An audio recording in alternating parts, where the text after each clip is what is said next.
So now I'm starting bag C, which is going to be most of the front end, the front differential, the front suspension, and so forth.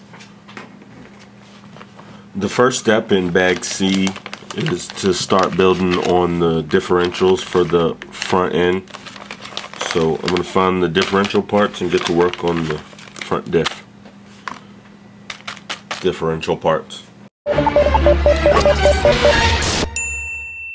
Team Baxter. So got all the front diff parts laid out. The front diff also comes with a metal locker. I won't be using that. I'm going to have my diff almost locked with this 500,000 weight silicone differential oil. This stuff is so thick it's almost going to lock the diff. You can see tapping the top of this oil and it doesn't even transfer to my finger. It's that thick. So it's going to be a nearly locked diff, just a little bit of diff action going on. That's for when I give it a little bit of speed. I don't intend for this to be a super fast truck, but I like to be able to pull the trigger a little bit and let it go. So I'm going to get this assembled without this diff locker. I just wanted to show that it does come with the metal diff locker. I'm going to go ahead and put the differential gears in mine with this 500,000 weight oil and go from there. I built the front diff with the 500,000 weight oil, and it actually still moves a lot more than I thought it would. This is supposed to be close to a locked differential, but it's not so hard to move. I'm wondering if maybe I should have gone with 1 million, but got that 500,000 in there now. We're going to run it and see how it does. So that's the front differential. From here we move on to building drive shafts and start the front suspension. So next I'm going to start assembling the front diff box and everything that goes with it, and the arms start to go on to the front end. So the differential I built in the last step will go into this diff box, and the arms go on to it. Kind of looks a little bit like the Mini 8 that I have. But anyway, we'll start getting this assembled. Finish the front differential with the drive shaft that's attached already. Everything's moving right, everything's good. So now I'm moving on to the arms, connecting the arms, and then you deal with the knuckles and the output drive shafts and get those connected.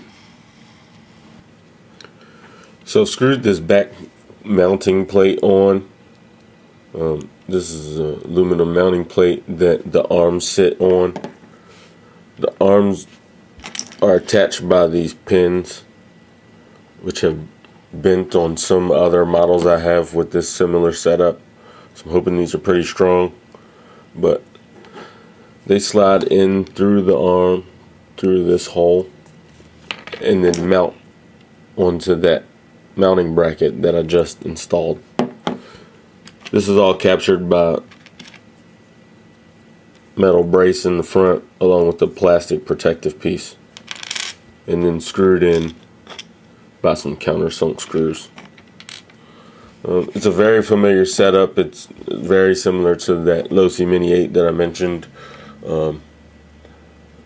Also owned by Horizon Hobbies. So looks like they borrowed a few parts or a few ideas, but whichever. So we get that installed and get it all put together.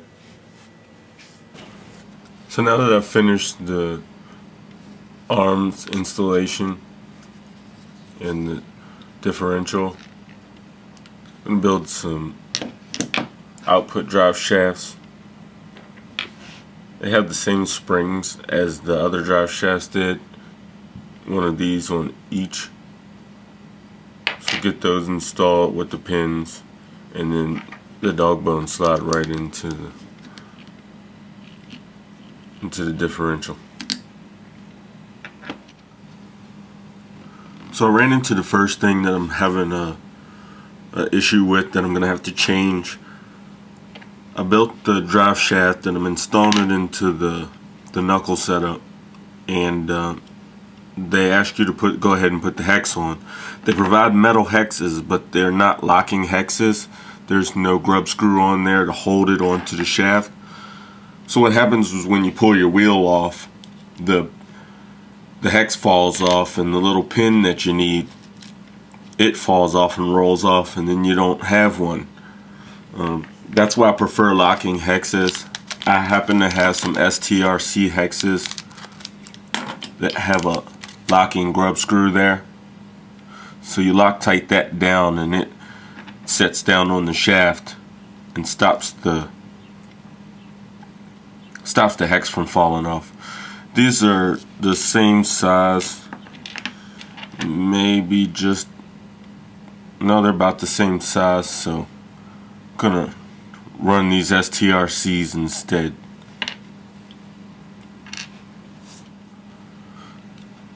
So the knuckles went together pretty well. They're a little stiff, the plastic's a little soft. It uses this pin that goes down in the top and gets captured by a grub screw up in the front. That's not a favorable design. It'll hold it in there and it'll do alright. It's just with a lot of maintenance, this plastic's going to strip out and the pin could risk to come out because it's only held by probably less than a millimeter of space, so that's no good. But anyway, the knuckles are together. I'll get the other side together and get them attached to the front end. This might need a aluminum upgrade, this knuckle and hub assembly. We'll see how it goes stock. I'm preparing to install the drive shafts on the front end here. The two dog bone ends go into the cups, and then they get secured by 4 screws on either side. There's a lot of links that go into this whole front end assembly. I've already built them. I ran into a few problems because there are different sizes and different lengths, different balls in each of them. Different balls go in different lengths, so and they have them separated in different bags, and what I did was just pull all the parts out and decided to put the links together. But got a little mixed up. I had to deconstruct a couple links and rebuild them. So if you choose to build them all first, make sure you separate them. But anyway, I got them all built the right way, and they get installed on there as well with a couple other plastic parts. They got these rockers going on the front, Traxxas style, Revo style, for the lay down shocks. Get a little bearing in there. A couple other plastic parts, and that'll be the front end.